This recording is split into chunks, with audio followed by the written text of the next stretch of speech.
Bueno, pues muy buenos días a todos y bienvenidos. Vamos a dar comienzo al coloquio, en esta tercera sesión, las jornadas sobre la guerra, filosofía y economía, que estamos celebrando aquí en la Universidad Católica de Ávila. No miento si digo que creo que tenemos la suerte de haber contado con un gran elenco de ponentes que nos han aportado su visión, al que seguramente coincidiremos todos que ha sido el tema principal a lo largo del año y que ha ocultado lo que ya traíamos anteriormente, que era el coronavirus.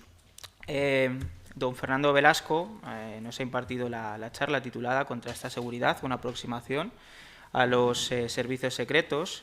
Don Fernando nos ha dicho que todos estos seminarios son necesarios, es necesario que se vaya más allá de lo divulgativo, hay que ir a lo profundo, hay que tratar de pensar y resistir frente a lo que se trata de imponernos. Nos ha hecho un repaso abarcando a diferentes filósofos y nos ha transmitido también las vivencias de Semprún desde los campos de concentración. Nos venía a decir que el ser humano es capaz de lo mejor y también de lo peor. Nos ha hablado de la crudeza de la guerra, desde la teoría crítica, cómo se abarcó el fracaso del proyecto europeo a través de los nacionalismos y la barbarie, y venía a decirnos que, pues que el ejército y la policía están para luchar contra esa barbarie, para poder poner orden. Nos ha hablado también de nuevas amenazas y enemigos, el salto de lo macro a lo micro en la inteligencia, y que estas crisis pues producen cierta inseguridad. Y con esto enlazamos un poco también a lo que ha venido a comentarnos el segundo ponente, don Ricardo Valdés Fernández. Nos ha hablado en su ponencia de la guerra de Ucrania, de esa necesidad de proveer seguridad para generar estabilidad a todos los niveles. Nos ha hablado de ese equilibrio entre disuasión y diálogo para tratar de generar distensión en este conflicto que estamos viviendo.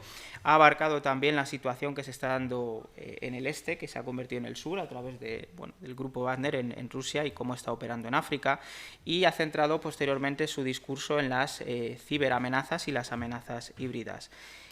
Nos ha hecho también un repaso muy acertado a cómo está la situación en el frente de Ucrania, un frente que actualmente está congelado, donde, según el ponente, Ucrania ha recuperado el 55% desde el inicio de la guerra, y desde el punto de vista de las fuerzas de seguridad está la preocupación por los refugiados y esa resiliencia civil que se debe de proveer. Nos ha hablado de que Europa creía que las guerras están superadas, pero nos ha mostrado cómo las alianzas defensivas funcionan. También nos ha hecho un repaso a la situación de la industria de defensa, y por último ha terminado hablándonos de que en Europa quizás había un exceso de confianza, la crisis alimentaria que se ha generado, y cómo en la geopolítica es muy importante hoy en día ese triángulo que nos ha mostrado al finalizar muy acertadamente su ponencia entre las relaciones OTAN, Europa y Estados Unidos, complementado con la ONU y la OSCE. Por último, el último ponente que ha intervenido en esta sesión, el compañero y diría amigo de Ricardo Reyer, nos ha hablado del impacto geoestratégico y financiero de la guerra, con sus previsiones y escenarios. Ricardo básicamente nos ha ahondado en esa dependencia triple que hay de seguridad por parte de Estados Unidos, en algunos casos productiva desde China y energética desde Rusia. Nos ha hecho un repaso histórico al origen de Ucrania, cómo ha evolucionado tanto a nivel económico como financiero, y sobre todo ha centrado su discurso en la incertidumbre. Nos ha hablado cómo surgieron esas protestas en Ucrania, cómo eso generó incertidumbre, sobre todo a través de la anexión de Crimea y el inicio de las acciones separatistas en el Donbass y en Lugansk.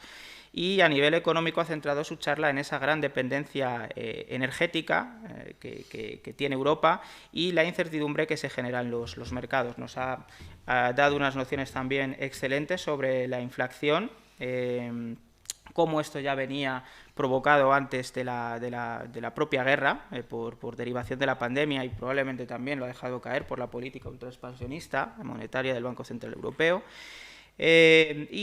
También nos ha centrado un poco en los ejes que debe de seguir Europa en esa transición energética y los problemas que podemos ver o seguir viendo en el futuro en cuanto a la escasez de materias primas y los problemas y el impacto en la cadena de suministro. Resumido un poco el contenido de todas estas ponencias, pues ahora cedemos el protagonismo a quienes han asistido a estas jornadas, que son las personas que lo están siguiendo, tanto aquí físicamente como desde casa, para que puedan, bueno, pues plantear alguna pregunta o cuestión a los ponentes, que estoy seguro que estarán encantados de poderlas responder. ¿Tenemos alguna pregunta en los chats o alguien quiere intervenir?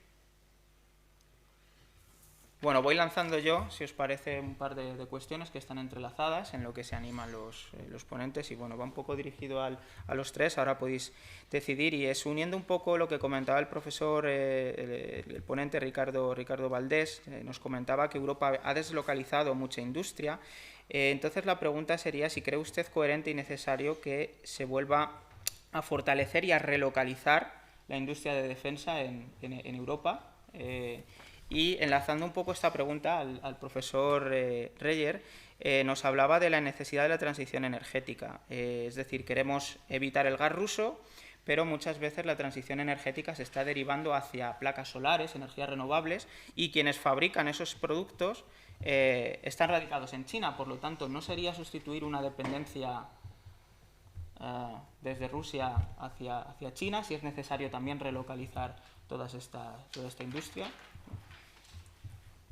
Sí, más que relocalizar, lo que estamos haciendo es, o lo que pretende la Unión Europea es que se coopere en el ámbito industrial, ¿no? O sea, que no sea España, por ejemplo, para la construcción de un barco, bueno, pues todo lo que el conocimiento de la industria de defensa española se vuelque en esa construcción, ¿no? Sino lo que hay que hacer es, lo que pretende la Unión Europea es que se haga de manera cooperativa entre toda la industria de defensa de la Unión Europea como un todo, ¿no? O sea, esa es la idea. ¿Para qué? Pues para generar capacidades que son capacidades que necesitamos los países de la Unión Europea, pero que por supuesto son absolutamente complementarios y son las que necesitan la OTAN, porque no tenemos unas capacidades para la Unión Europea y otras para la OTAN, y de esa complementariedad lo que se busca es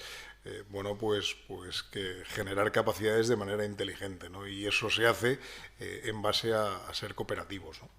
Esa es la idea actual respecto a la industria de defensa europea.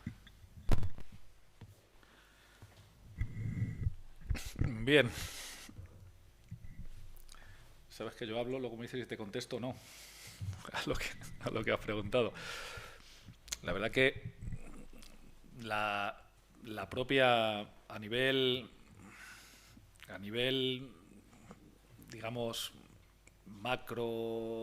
microeconomía, cuando hablas de dependencia, en la propia palabra ya estás denotando la necesidad que tienes de. ¿Cuál es el objetivo? No tener una dependencia total y que esa dependencia marque tu propia capacidad productiva, tu propia capacidad de desarrollo. Esto, como decíamos antes, pues es muy fácil de detectar el problema, pero es muy complicado de solucionarlo. Como bien sabemos, por poner un ejemplo de aquí de la realidad de la universidad, pues cuántos años llevamos hablando de la despoblación, del envejecimiento, la zona de Ávila. Hemos ido a seminarios, y todo esto es complicado. ¿Qué es lo que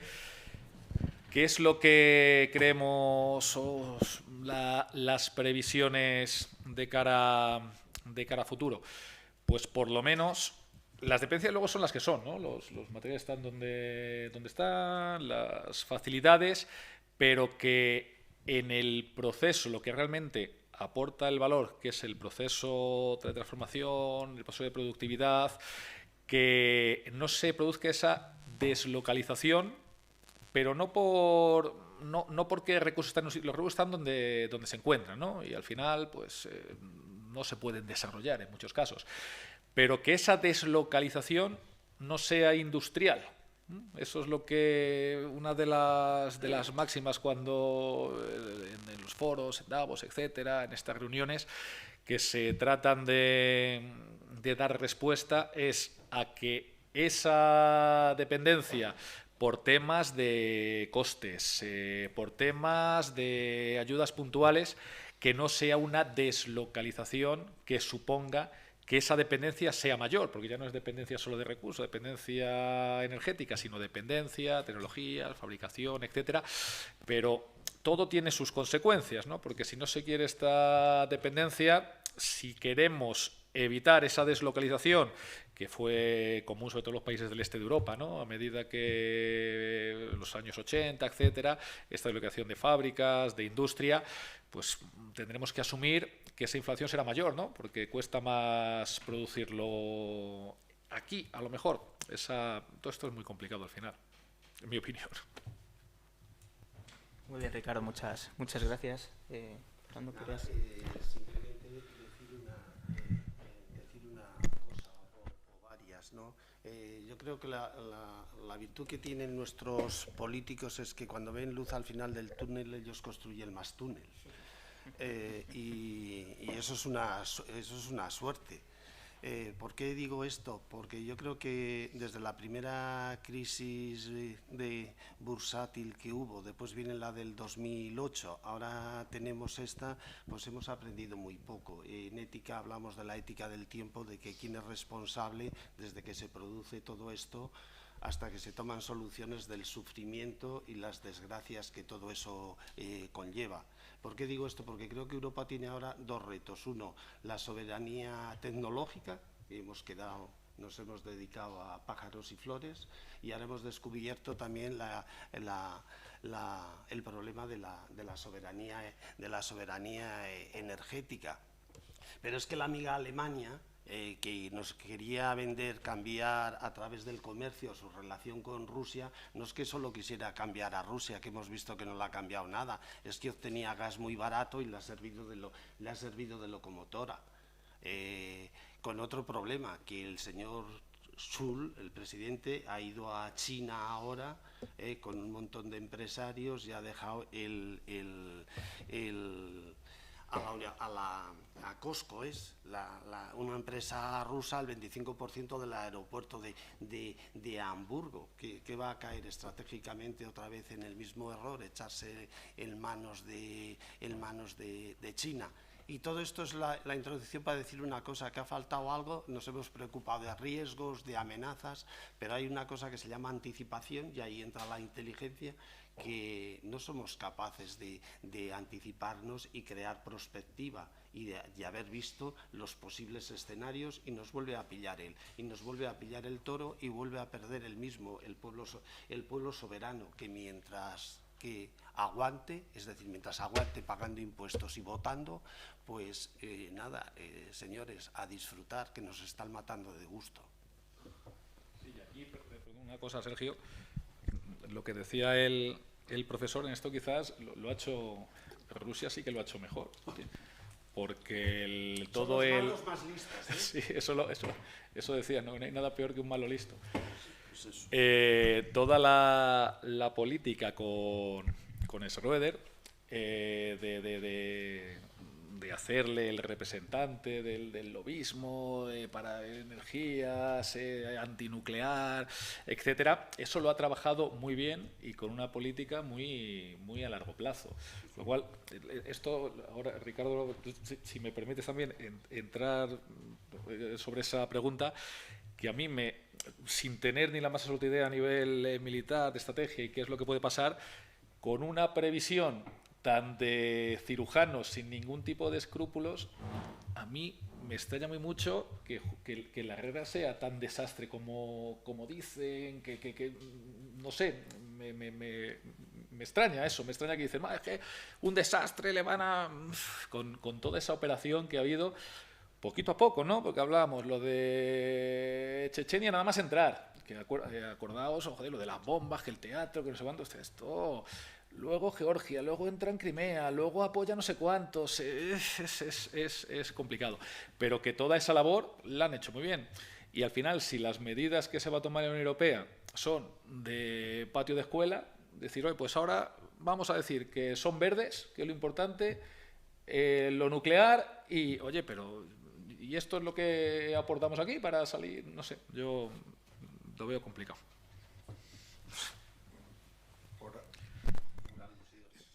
Sí, o sea, hay datos que son objetivos, o sea, que el campo de batalla está ahí y eso lo vemos todos. Nosotros vimos una serie de tanques que estaban aparcados muy cerca de la frontera y nadie se creyó que iban a cruzar la frontera, ¿no? Y eso es un dato. El hecho es que cruzaron la frontera y fueron hacia Kiev y esos tanques se han retirado. Luego, desde un punto de vista objetivo, algo ha pasado ahí, porque lo que tenían intención de hacer no lo han hecho.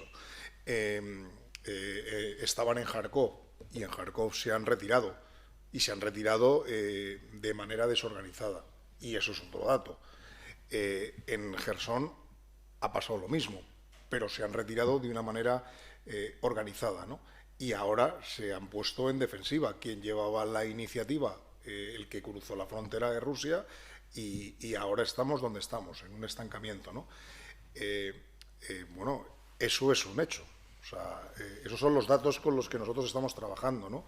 Yo no hablaría de desastroso. Lo que digo es que hay una desconexión entre lo que es el pensamiento militar tradicional ruso y luego la ejecución, ¿no? Rusia en la zona gris durante mucho tiempo ha estado trabajando bueno, pues en ese ámbito y lo ha hecho, bueno, pues ha cumplido sus objetivos, ¿no? Y nosotros hemos tenido que reaccionar. Ahora en Ucrania no sé cuál es el desenlace, ya he dicho que es imposible saber cuál es, ¿no? Pero lo que está claro es que las fuerzas rusas se tuvieron que retirar desde el norte y ahora se han tenido que retirar y ponerse en defensiva en el este. Y eso es lo que ha pasado. Luego, desde el punto de vista militar, eso no se puede considerar como un éxito. O sea, es el hecho objetivo. Lo que va a pasar mañana no tengo ni idea, pero eso es lo que ha pasado hasta ahora. Y esas son las lecciones que hemos aprendido, ¿no? Y de alguna manera ese estancamiento, por ejemplo, de las columnas de tanques, ¿no? que veíamos que no iban para adelante y para atrás, ¿no? ¿Qué es lo que pasa ahí? Bueno, pues ahí se ha ido trabajando y se han ido sacando. Bueno, al final nosotros hablamos o sea, nosotros llevamos un proceso, ¿no? Los militares cuando hablamos de lecciones aprendidas somos muy cautos, ¿no? No es lo veo y ya lo paso a lección aprendida, ¿no? Sino que tenemos un proceso de observación, identificamos posibles lecciones y tras otro proceso van y se desarrollan ya en lecciones aprendidas, ¿no? Eso es un proceso que lleva tiempo y cuando eso se produce se mete en la doctrina, ¿no? Se introduce en la doctrina. Eso no ha pasado todavía. O sea, lo que hemos visto es que desde el aspecto puramente militar estamos extrayendo unas lecciones generales, ¿no? Pero habrá que verlo en la distancia como se ha hecho con muchos conflictos. Pero hay datos que apuntan a eso. Victoriano, que quería intervenir un segundo. Una cosa que tiene que ver simplemente con esto, Victoriano. Ricardo, que cuando estábamos tomando el café lo comentábamos un poco, pero creo que merece la pena. ¿No considera que ha habido una sobrevaloración por parte de los servicios de inteligencia, incluso la inteligencia militar, de haber sobrevalorado las capacidades militares de Rusia? O sea, a mí me chirría mucho desde mi ignorancia con lo que se invierte en servicios de inteligencia, en defensa, y bueno, Rusia y la capacidad militar de Rusia, aparte de que como el lobo nos amenaza con el armamento nuclear, pero lo demás estamos viendo que nos han vendido una moto que no corresponde con la realidad. Claro, que al que hayan matado y le hayan destruido la casa, le vale con la granada que le han tirado. Hombre, vamos a ver. Rusia lleva 9 meses combatiendo. Yo no me veo 9 meses combatiendo, o sea, o Europa, ¿no? 9 meses combatiendo, o sea, ahí hay... eso es otro hecho, o sea, ellos llevan ahí 9 meses con las tropas desplegadas, atacando, ahora están atacando le están suministrando o están apoyando a Ucrania con 40.000 millones de dólares, que representa probablemente un 5 y pico % de su presupuesto de defensa, en desgastar a esa amenaza. Y además la desgastan sin desplegar tropas y sin bajas, ¿no? Hay una controversia en los propios Estados Unidos, incluso en ambos partidos, ¿no? El republicano y el demócrata, sobre bueno, se cuestiona ese apoyo, ¿no? Pero la realidad es que al final es una inversión, porque a tu amenaza aguda, como lo ha definido su estrategia de seguridad nacional, bueno, pues si dicen que las bajas han sido alrededor de 100.000 bajas el ejército ucraniano, es que bueno, pues no deja de ser una inversión, ¿no? Y a lo que voy, ¿no? Que los adjetivos siempre juegan malas pasadas y bueno, yo no es que sea un desastre, sino hay unos datos y ahí están, pero llevan 9 meses y esto ya he dicho que no tiene visos de acabar, ¿no? Tiene la palabra don Victoriano para que pueda formular la pregunta.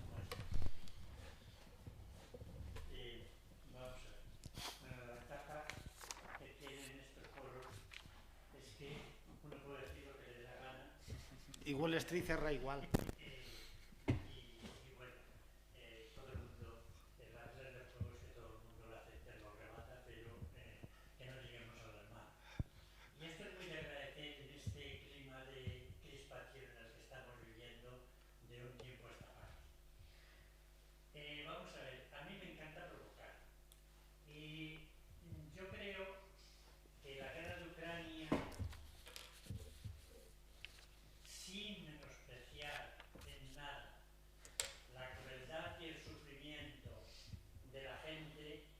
pero me da la impresión de que está sirviendo de coartada para otras cuestiones. El famoso cambio climático, que debe haber, seguro que lo hay, pero yo nací en Pasarilla y a veces caían nevazos y entonces pensamos ahora, estoy hablando de hace 60 años, que entonces sí que nevaba. Pero nevaba una vez, un poco, a lo mejor un poco más que ahora, pero vamos. Quiero decir que lo de cambio climático es posible que sí que le haya, pero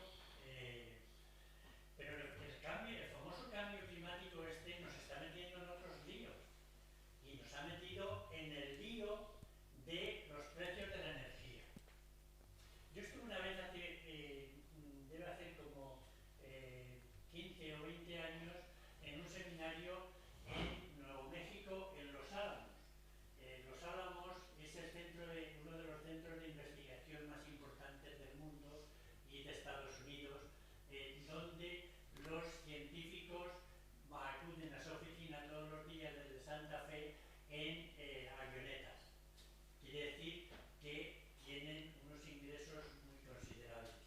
Bueno, pues allí a mí me enseñaron que no íbamos a poder prescindir de la energía nuclear porque, entre otras cosas, era pues bastante seguro, y lo decían aquellos que fue donde se construyó la primera bomba atómica y demás.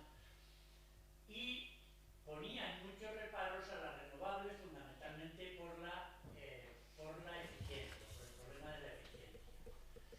Bueno, pues nos hemos cargado la energía nuclear en aras del cambio climático, que no sabemos muy bien por qué. Nos hemos cargado los combustibles fósiles y luego nos extrañamos de que el precio de la energía se forme cuando el precio es igual al coste marginal. Pero el coste marginal era el coste del gas, precisamente por los famosos ciclos combinados, que es donde se ha producido estos últimos tiempos la mayor parte de la energía. Quiero decir que aunque luego y ahora me voy con el otro tema, con los famosos shock de oferta como la causa de la inflación. Yo eso no me lo creo. Yo creo que la causa de la inflación está en otro sitio y que nos explica muy bien lo que está pasando. Ricardo, creo que se ha referido en algún momento a la inundación de liquidez que llevamos pues prácticamente desde la crisis del 2010. Pero hay la inflación pues ha pasado de los sold de oferta a la famosa guerra de Ucrania. Quiero decir, con esto ya voy a terminar, que tanto el precio de la energía como la inflación tienen poco que ver, luego después se puede haber reforzado, pero esos problemas los teníamos antes de que empezara la guerra de Ucrania. Quiero decir que a las cosas tenemos que empezar a llamarlas por su nombre. Y no quito ni un ápice, lo repito, a la que se nos ha venido encima con la guerra de Ucrania y mucho más se ha venido encima de los ucranianos con el sufrimiento que están teniendo. Pero me da la impresión de que a las cosas las tenemos que llamar por su nombre, porque es que si no sabemos cuáles son las causas de los fenómenos económicos, entonces... De la política monetaria y la inflación. De la invasión de la guerra estaba en el 7,6%, más de lo que está ahora. Al final, a medida aquí, ¿no? Yo creo que aquí. A medida que, y esto además se estudia en economía, a medida que como es normal, ¿no? A medida que todo se globaliza, a medida que todo se digitaliza, todo se hace mucho más rápido, todo es mucho más global, incluso las crisis. Lo que nos enseñan los ciclos económicos es que al final los procesos de expansión y crisis antes tenían una dilación en el tiempo y ahora todo se ha cortado y es algo continuo, porque ahora hay muchos actores en juego. Y hay muchos actores en juego, esto igual a nivel de zonas comerciales. Me acuerdo de una conferencia que teníamos en ESADE ya hace mucho tiempo, que estaba Solana, vino Solana a darnos una sesión y hablaba de todos estos temas de geoestrategia. Decía que la principal razón que haya cambiado las reglas del juego es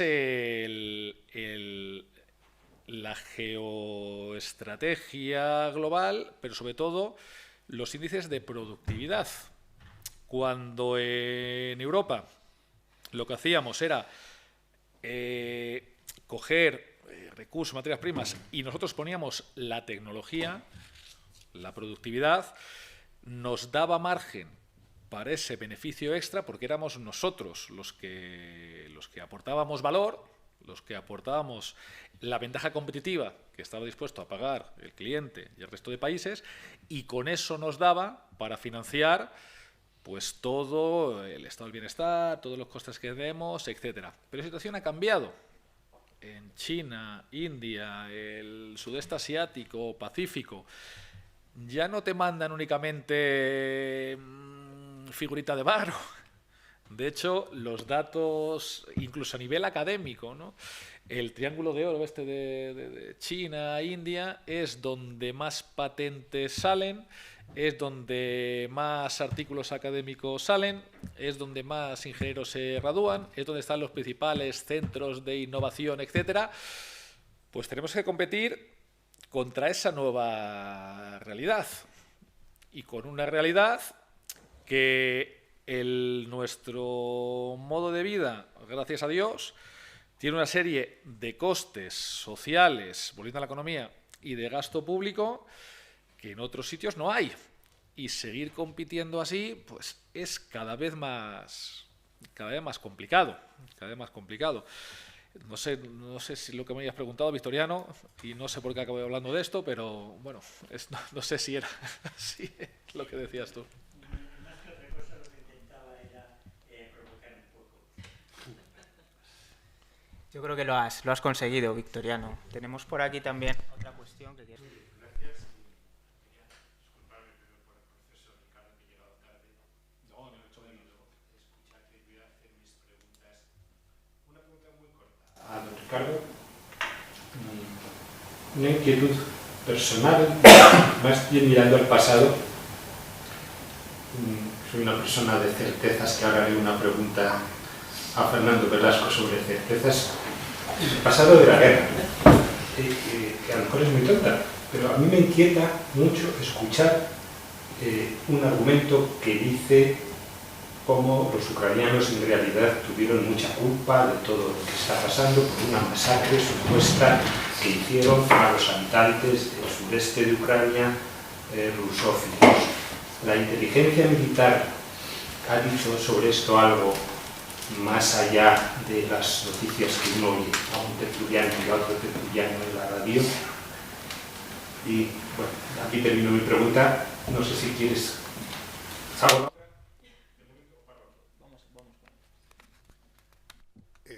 Yo no tengo constancia, y si no lo he oído en las tertulias es que nadie tiene constancia. O sea, es decir, no es una aseveración que es así. Yo desconozco si la inteligencia militar tiene constancia de eso. O sea, yo que yo sepa, no tengo constancia.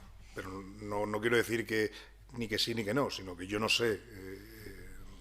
Por mis manos no ha pasado esa información. Constancias, no con opiniones que uno escucha y que juegan a estropear y meter ruido, ¿no? Entonces, bueno, digo que soy persona de certezas porque también soy historiador y tiro al pasado buscando constancias. Y cuando no las hay constancias, entonces digo, bueno, pues de esto no hay constancia porque uno mira en los sitios seguros y serios y no hay ninguna emisión de constancia. Y paso entonces a preguntar de certezas al profesor Fernando Velasco, que conozco hace muchos años, y que hemos discutido sobre certezas. Y en estos pasos de años, pues uno se hace mayor y puede ser más escéptico. Habla por ti, o más o menos escéptico.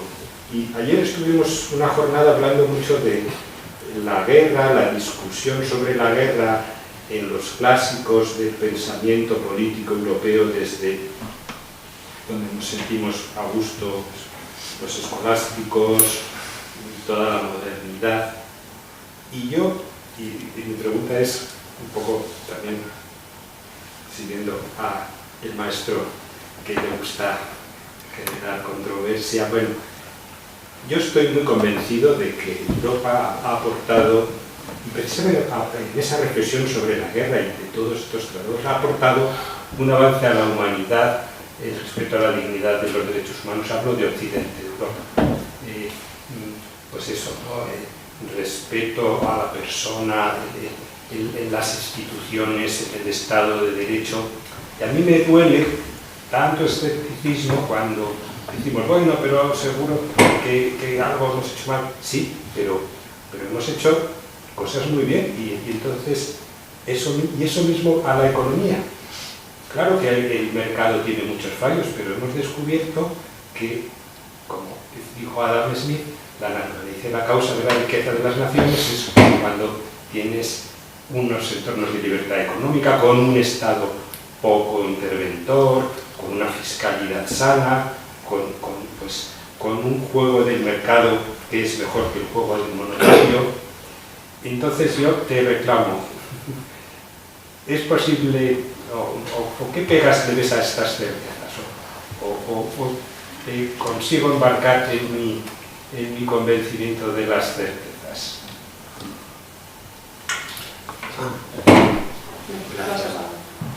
Gracias, Leo. Sobre las certezas, yo creo que una de las cosas buenas que aporta Europa es el poner en cuestión las certezas. Yo creo que es un aporte de Europa, todo el tema de la tolerancia, no digo del relativismo, digo, de la tolerancia, del consenso, del diálogo, es una aportación europea. Y yo he visto siempre, no sé si te contesto, siempre me acuerdo de lo que dice Goethe en conversaciones con Ekman, ¿no? Que dice, si Dios tuviera, si te dijera, mira, tengo en mi mano derecha la verdad y todas las certezas, y en la izquierda el camino a esas certezas, ¿tú qué escogerías? Y él dice, y después lo recoge también Lessing y toda esta otra línea que es la que no triunfó, y dice, yo cogería el camino. Yo creo que hay otra línea europea, que es lo que he querido poner, al margen de la que triunfó de Hobbes, Locke y demás, que es la que viene de Spinoza, Leibniz y toda esta gente, que nos hubieran dado una mejor ilustración, ¿no? Y Walter Benjamin y demás. Claro que Europa ha aportado mucho. El problema que tiene ahora Europa es que no sabe lo que quiere y que está renunciando a un montón de cosas, empezando por lo que apuntó antes Victoriano, de renunciar a las humanidades. Cuando yo decía que hemos pasado de luchar contra el capital a luchar por el capital, me parece tremendo lo que está haciendo la universidad, que se ha convertido en un centro comercial de títulos y demás. Y lo que la verdadera aportación de Europa a todas estas cosas está quedando. Yo creo que Europa tiene un problema de identidad. ¿Qué va a aportar? ¿Qué vamos a aportar o qué podemos aportar? Yo creo que tiene mucho que aportar, lo que no sé si sabe lo que quiere. Porque está muy bien lo del microchip. Aramago decía, seremos muy buenos en tecnología, pero cero en pensamiento crítico. Vamos, yo creo que tiene que haber un cambio muy fuerte para que se dé una rebelión de las masas, como apuntaba Ortega. Yo creo que somos encefalograma plano en estos momentos. Encefalograma plano. Apuntaba al papel de las palabras Victoriano. Yo he citado a Wittgenstein, que me parece importante. Dice, los límites del lenguaje son los límites de mi mundo. Es decir, el papel que juegan las palabras, cómo nos engañan. Vuestra ciencia, la economía, es persuasión. No da igual utilizar unas palabras que otras. Y nos lo tragamos con patatas. Con unos medios de comunicación, además, que están vendidos al mejor postor. Pero creo que Europa, empezando por la escolástica y toda nuestra tradición, tiene mucho que decir y mucho que aportar a este mundo. A mí no me interesa para nada Estados Unidos ni Silicon Valley como alternativa.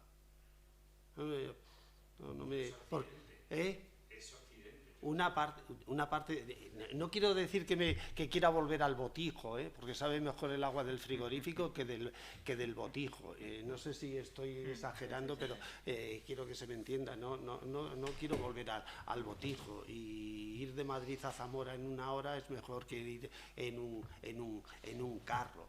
Pero esto está teniendo un coste, yo creo que tremendo, y hemos renunciado a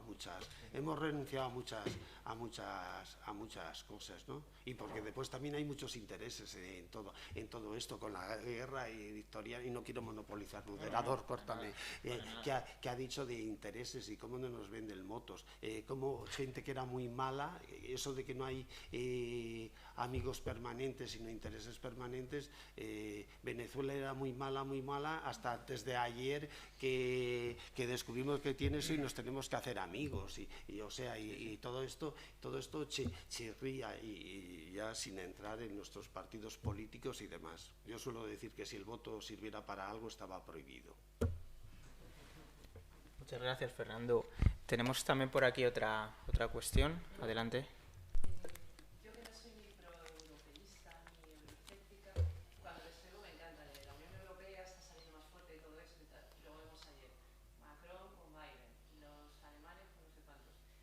Al final yo siempre me surgen dudas, pero esta no era mi pregunta, y es, quizá para usted, en ese proceso, en esa evaluación, en ese proceso de lecciones aprendidas, yo creo que nos estamos quedando mucho en lo físico, porque no somos capaces, o no sé qué herramientas tenemos para irnos al tema del o al mundo ciber.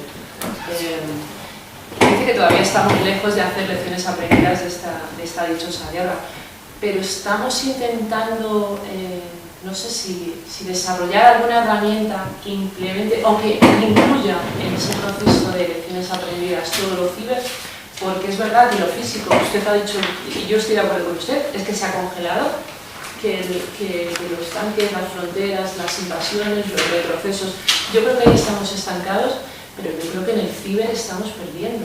Entonces, los ejércitos, la Unión Europea, ¿le consta que estén desarrollando algo para elaborar el mundo? Es esa amenaza ciber tan peligrosísima, porque es que estamos todos indefensos. Sí, o sea, para hablar con... Bueno, absolutamente sí, y me remito a un ejemplo. Nosotros tenemos en las Fuerzas Armadas, dentro de lo que es lo que se llama la estructura operativa, es decir, tenemos una estructura orgánica y una estructura operativa. La estructura orgánica lo conforman los ejércitos y la Armada, preparan unidades y se la transfieren a la estrategia operativa, que la manda el GEMAT, luego está el COANTE del mando operaciones. Bueno, hay un COANTE del mando del ciberespacio y él está, hay 24 horas permanentemente. Hablo de España. A nivel, o sea, la amenaza cibernética es una preocupación, pero está materializado en estrategias y en planes en la OTAN. Yo creo que tenemos un problema de recursos importantes. Lo hemos visitado en la cátedra, la CIBE, mando el destacamento de del Mares. sí. Y claro, ellos mismos lo dicen, el problema tan grande que tenemos de recursos. Bueno, es que estamos hablando de un mando... Bueno, es un mando que ha empezado hace 3 años, ¿no? Vamos, con este concepto del ciberespacio. O sea, lleva un desarrollo mayor, pero bueno, poco a poco. Sí es verdad que yo lo que sé, y yo no soy un experto, y lo que hablo es de fuentes abiertas, no hablo de documentos objetivos que haya podido leer, es que, bueno, que a Ucrania se le ha apoyado desde Occidente y ha sabido combatir esas ciberamenazas.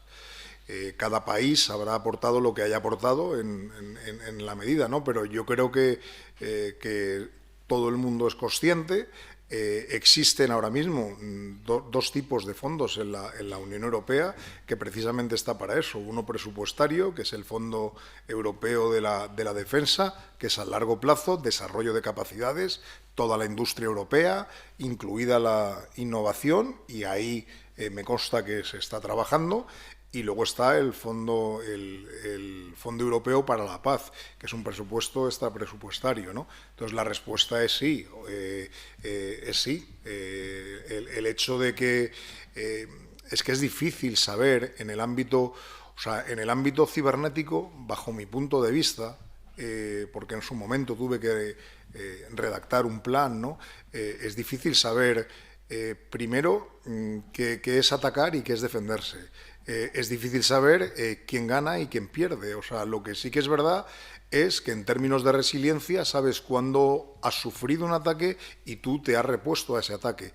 Pero ganar o perder, o atacar o defender, ¿dónde está el límite en ese dominio, ¿no? En el dominio cibernético, ¿dónde está el límite del ataque y la defensa? Nos atacan a nuestras infraestructuras críticas, tenemos un ataque cibernético a nuestras infraestructuras, es un ataque.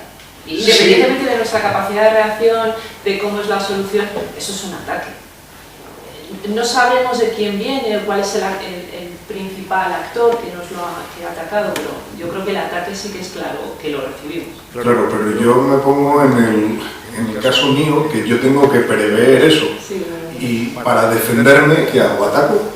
Y ahí volvemos, y perdón que yo monopolice como mi jefe, y ahí volvemos a un hecho también recurrente en Fuerzas Armadas, y es que nos comentaban ellos ahí, en Retomar, se llama, ¿no? Sí, bueno. Que decían que al final tiene un coste muy elevado formar a nuestros ejércitos para luego los sueldos que reciben nuestro personal de Fuerzas Armadas. Entonces, formamos y se nos van a la privada. Entonces, yo creo que ahí estamos, y perdónenme, perdiendo. Pero yo soy el jefe de área de análisis geopolítico. Si fuese el director general de la Es por hablar un poco de todo y por poner también sobre la mesa que tenemos un problema, porque esos ataques son graves y peligrosos y nos dejan en una situación débil y tenemos un problema. Sí, y estoy absolutamente de acuerdo. Pero además, lo he dicho al principio, o sea, cuando hablamos del concepto estratégico de la OTAN, España fue el que defendió, es que hay párrafos que son nuestros, y además tuvimos una gran suerte, que como teníamos la cumbre en Madrid, éramos los primeros en las negociaciones en hablar. Entonces, como somos 30, cuando llega el 30 hay consenso, ¿no? Pero también hay cansancio. Pero bueno, a lo que voy. Bromas aparte, lo que quiero decir es que nosotros, la visión de la seguridad, que he dicho que es omnidireccional y multifacética, es precisamente porque no estamos en un mapa, o sea, porque la amenaza cibernética está ahí, las estrategias híbridas están ahí. El impacto, a lo que decía antes del cambio climático, yo no cuestiono el cambio climático porque estoy en una cadena muy abajo. Yo tengo un marco superior de la Estrategia de Seguridad Nacional y tengo la Directiva de la Defensa Nacional y hay un plan de adaptación nacional para el cambio climático, pero yo tengo que hacerme una estrategia porque yo sí que tengo que dar por hecho que va a existir. ¿Por qué? Porque me afecta a la transmisión sonar, a la salinidad del agua, me afecta al nivel del agua. Vuelvo a hablar de Estados Unidos porque estuve allí destinado y lo viví porque estábamos en un grupo de trabajo con una universidad sobre el aumento del nivel del agua. Es que resulta que en la bahía de Chesapeake, como les aumente el nivel de agua 1 metro, los portaaviones no pueden atracar. Y allí hay 6 portaaviones atracados, con todos los barcos que tienen. Entonces tienen un problema y eso hay que estudiarlo. Entonces no se cuestiona el cambio climático, es que si eso está pasando porque van viendo que sube, pues efectivamente se da por hecho y hay que tener un plan, ¿no?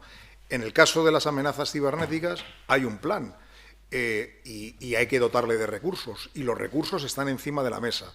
Y luego, bueno, cada uno tendrá su percepción, pero en concreto España, y yo creo que la Unión Europea y, por supuesto, la OTAN, porque los documentos así lo avalan, lo tenemos perfectamente claro.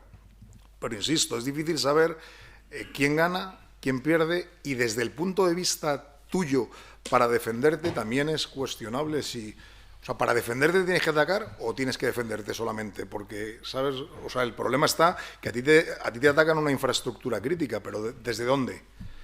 Porque si la infraestructura... O sea, yo para defender la soberanía o la integridad territorial, que alguien entre, pues lo veo físicamente, ahí está. Está claro que ha cruzado...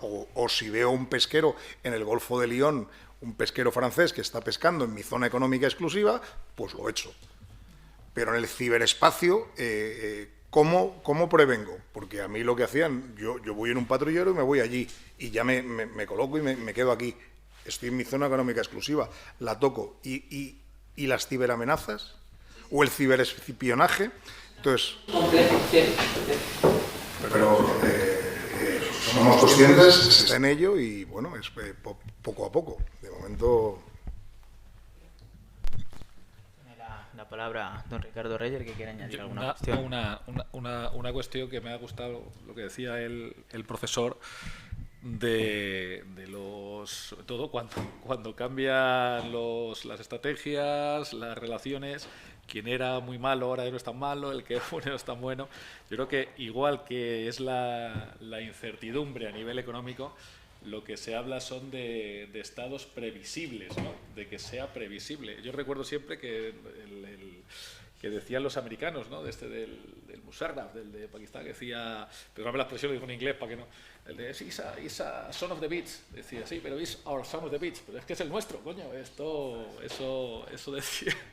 Eso decía siempre y es verdad, ¿no? Al final los cambios estos de cromos. Y una última cuestión me parece interesantísimo, volviendo al tema de la verdad como experto, esto ya es opinión, no sé si hay datos, esto es una cuestión mía de puro interés. A largo plazo, en la previsión, ¿quién aguantaría mejor una contienda enquistada a largo plazo? Rusia, porque la contestación interna no va a ser capaz de poner en entredicho, o la ayuda internacional cuando vean refugiados, o no hay, vete tú a saber. Ya digo, ¿no? Vamos a ver, a media clausuramos esto. Sí, perdona que te interrumpa, Ricardo, quería plantear, No, Fernando, yo una cuestión simplemente con don León. Pero no me adelanto porque lo hemos... No, yo cada vez que hablo tengo más posibilidades de quedarme sin el puente. O sea. No. Vamos, lo que he dicho antes, o sea, cuando yo digo que lo importante es el camino, es que lo importante es el camino, porque es que no sabemos cuál es qué es lo que tiene Putin en mente, qué es lo que realmente... Las cartas encima de la mesa nunca han estado, entonces nosotros realmente, bueno, pues vas trabajando en ese camino, pero hacer ese tipo de previsión a futuro, quizás lo ideal, o sea, porque el problema está en que si el conflicto se va alargando, al final el que va a decidir algo va a ser precisamente eso, ¿no? El terreno, el espacio de batalla, ¿no? Y yo creo que hace tiempo que eso es lo que yo creo que al final la guerra, ¿no? Hemos estado hablando muchos años de la guerra, ¿no? La guerra es esto, la guerra es crisis, la guerra es sangre, la guerra son muertos encima de la mesa, son heridos, son refugiados y entonces lo ideal, claro, es acabarla, lógicamente, pero acabarla cuanto antes. Pero mientras eso no se produzca, pues hay que apoyar. Y lo que nosotros, cuando yo digo nosotros, ni mucho menos es porque sea un experto, sino porque nos lo dice nuestro ministro de Asuntos Exteriores o cuando hay reuniones ministeriales en la OTAN, pues lo que ellos acuerdan en esos foros es la determinación, ¿no? en el apoyo a Ucrania en todas las dimensiones, y eso es lo que hay ahora, y se reúnen cada mes, y cada mes habrá una declaración, pero yo no he visto ninguna reunión para ver qué es lo que va a pasar a finales de 2023, eso no existe, o sea, existe el camino, ya digo, y en eso es en lo que están centrados. Muchas gracias por tu aportación, Ricardo. Tenemos un minuto para la última intervención.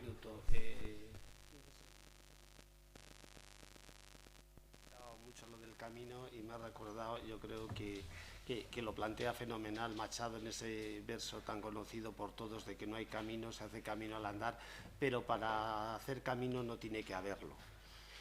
O sea que y cada uno tiene que hacer ese camino donde le toca, pero no me quería despedir sin decir una cosa a León, porque me queda la duda como que iba a decir no lo he convencido, que no quiero convencerlo, ¿no? Creo que hemos perdido que era lo que he querido transmitir, el poder de los valores humanistas, que es la riqueza de Occidente, a cambio de disfrutar de una libertad carnavalesca y que me parece una farsa. Yo siempre me acuerdo del discurso de la servidumbre voluntaria que se escribió en 1500. Lo único que los hombres no desean es la libertad, porque si la deseasen, la obtendrían, ¿no? Y recientemente el Roto sacó un chiste de los que saca él que decía: vamos mal, no hay vuelta atrás.